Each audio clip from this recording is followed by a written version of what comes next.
اب قرارداد کے رد میں دلائل پیش کرنے کے لیے تشریف لاتے ہیں رضا المصطفیٰ۔ نعرہ تکبیر، الاسلام۔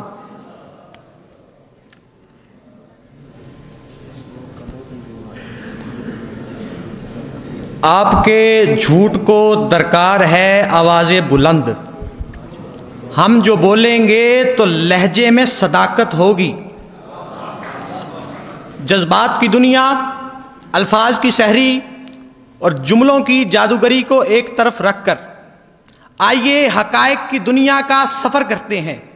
اور حقائق اس چیز کو روز روشن کی طرح عیاں کرتے نظر آتے ہیں کہ علماء کا سیاسی کردار ضروری نہیں،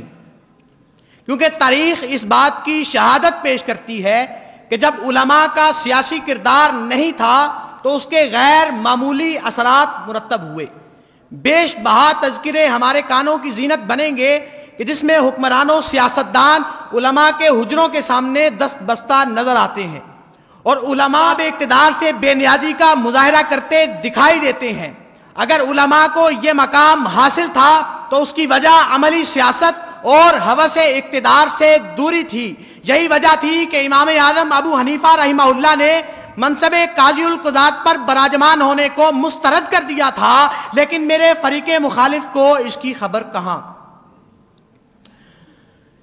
علماء کا یہی غیر سیاسی کردار ذی وقار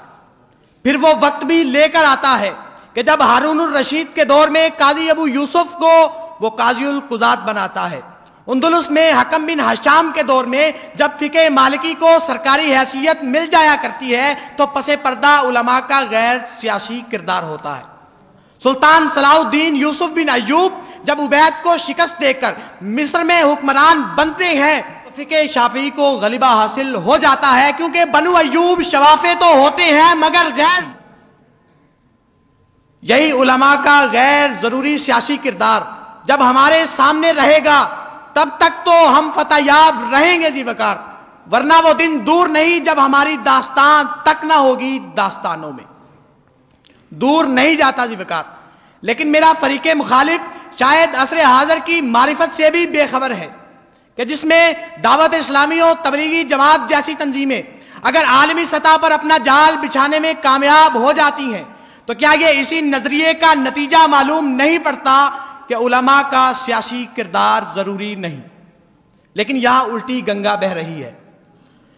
یہاں اس مضر و آلودہ سیاست کو انبیاء کی سیاست کے ساتھ جوڑ کر میرے سیدھے سادے بھائیوں کو بہکانے کی مذموم کوشش کی جا رہی ہے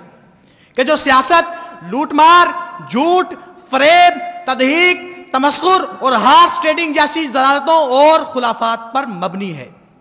باطل کے اقتدار میں تقویٰ کی آرزو، باطل کے اقتدار میں تقویٰ کی آرزو ہے کیا حسین فریب جو کھائے ہوئے ہیں ہم۔ میرا فریق مخالف جس سیاسی کردار کی بات کر رہا تھا وہ سیاسی کردار کے جس میں رہ کر علماء ہی ڈیزل کے لقب سے ملقب ہو جائیں، وہ سیاسی کردار کے جس میں ایک سیاسی لیڈر کے خلاف بیان دینے پر آپ کی ساری دعوت ایک ٹویٹر ٹرولنگ کا شکار ہو جائے، جس میں سیاسی لیڈر سے ملنے پر آپ کو فرقے کی طرف سے دھتکار دیا جائے ذی وقار، ایسی سیاست میں علماء کا کردار ضروری نہیں، کیونکہ یہی سیاسی کردار جب ڈاکٹر طاہر القادری جیسے انقلابی و فکری قائد پر حملہ آور ہوتا ہے تو انقلاب تو بڑھ گیا جیسی بے رحم آوازیں کانوں کو سننا پڑتی ہیں ذی وقار۔ مجھے اس موقع پر ضیاء الامت پیر محمد کرم شاہ الازہری رحمہ اللہ کا پروفیسر ڈاکٹر طاہر القادری کو دیا گیا وہ مشورہ یاد آتا ہے کہ جب اس مرد کلندر نے اس غیر سیاسی کردار کو بھانپتے ہوئے کہا تھا کہ پروفیسر صاحب آپ کا اس غیر سیاسی کردار سے، غیر ضروری سیاسی کردار سے دستبردار ہونا ہی عافیت محسوس ہوتا۔ میرے فریق مخالف کو اتنا سمجھنے کی ضرور کوشش تو کرنی ہوگی کہ محلے کے غیر سیاسی مگر اصلاحی خطیب سے لے کر ملکی و بین الاقوامی سطح تک تمام تنظیموں کا نیٹ ورک اگر چشمے تصور میں لایا جائے تو یہ حقیقت اظہر من الشمس ہو جاتی ہے کہ ان کا منشور اس چیز کا تقاضا کرتا دکھائی دیتا ہے کہ ہم تو غیر سیاسی ہیں اور علماء کا سیاسی کردار ضروری نہیں۔